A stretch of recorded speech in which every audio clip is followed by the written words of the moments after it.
people may have the misconception that the funeral industry has been doing very well during the pandemic, but that couldn't be further from the truth. They're actually struggling like many businesses out there.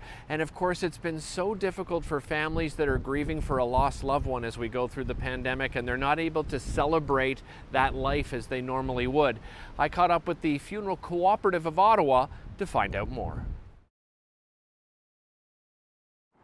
We are a small membership-driven funeral cooperative. We are not share-based. We are run by a volunteer board of directors, and we have been here since 2011. You do not have to be a member actually to use our services, but if you are, there is of course a discount applied to the services that we offer to our client families, and we run basically on a not-for-profit basis. We are not one of the most expensive funeral homes in the city. We're not the least expensive. We basically fall somewhere in between. Pre-pandemic, we were actually very excited about where we were going in 2020 because the space we're currently in right now was something that we developed and built for use for more public services here in our building. We didn't have any kind of a chapel where we could seat people. We were smaller based.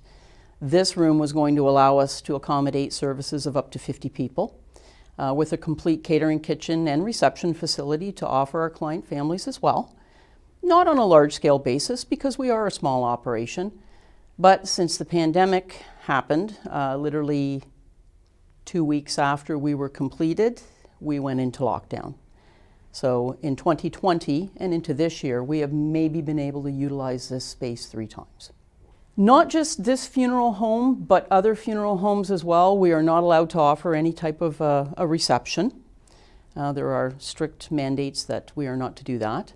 As far as this room itself is concerned, it took the number of people down to, we can accommodate socially distanced 15 people. So rather than have something more on a large scale, we're reduced to 15, which can't accommodate most of our client families. Some, yes, if they're a smaller family, but our larger families, we cannot accommodate them here. When everything first started and the things that we knew about COVID were very unknown, people grieved alone.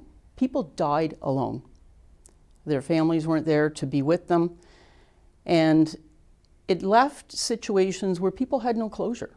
A lot of people still don't have any closure. And it's sad what a lot of families have gone through, mine included, during this time. The funeral is a thing that's become sort of forgotten about for many people because they've moved on. You know, will they have something in the future? It's hard to say. Some will, some won't.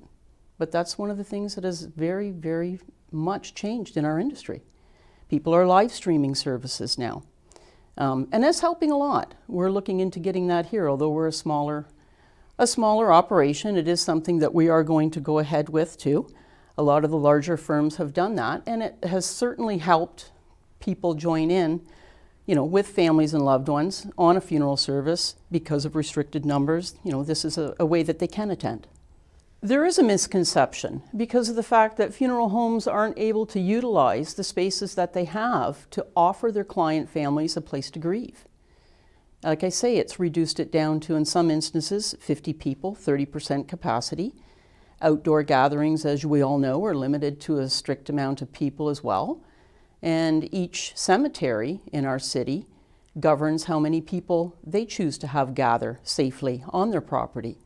So it's driven people outside to places where they can have more people. Maybe in the summertime that was more the case. Obviously in the winter it's not. Churches are at 30% capacity. So it has changed entirely the way people are having funerals, the way people are grieving, and a lot of families are choosing to postpone their memorial gatherings until the pandemic is over. But again, when's that going to be?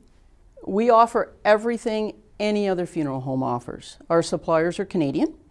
As far as our caskets are concerned, they come from Lindsay or out of Victoriaville. As far as our urns, they're all Canadian suppliers as well. And everything that any other funeral home would offer, we offer the same thing.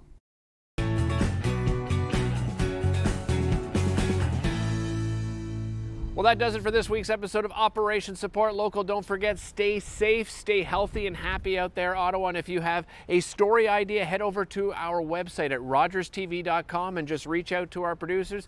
In the meantime, make sure you tune in each and every Friday for a new premiere episode of Operation Support Local.